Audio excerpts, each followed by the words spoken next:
Rýchly zápas z obidvoch strán.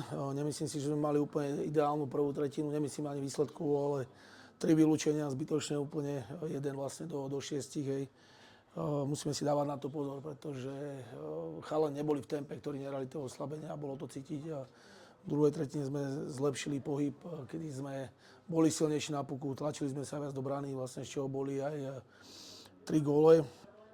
A do tretej tretiny sme vstupovali, že chceme hrať zodpovedný hokej. Trošku nám pomohol vlastne Filipov Vaškov gól, hej, a stáva sa taký, ale treba to vyskúšať stále na tú bránu. A opäť výborný Andrej Košarišťan v bráne, ktorý vlastne vychytal a podržal nás prvú tretinu, kedy vlastne Dukla mala 2 nájazdy na bránu. Takže myslím si, že potom vlastne sme kontrolovali tú hru až do konca a myslím si, že zaslúžene vyhrali. Darí sa vám si späť na víťazstvo, hovorím, 4. víťazstvo po sebe, z do okolností tretíkrát ste Trenčín zdolali v sezóne, takže momentálne si spokojný? Opatrný by som bol, hej, pretože vieme, že treba byť pokorný, treba pracovať každý deň, hej, pretože vieme, že aký je ten ľad úzky. Takže jasné, je to pekné, hej, že vyhrávame, ale my musíme sa stále držať nohami na zemi a pracovať každý deň, aby sme sa zlepšovali a tie výsledky boli dobré.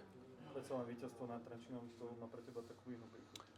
Nemyslím si, že len pre mňa, aj vlastne už Ferry Skladaný, ktorý žije v Trenčíne, Rastio Chovanec z Trenčína, hej, takže áno, sú to špeciálne zápasy pre nás, hej, a vždycky vyjecovanejšie, takže áno.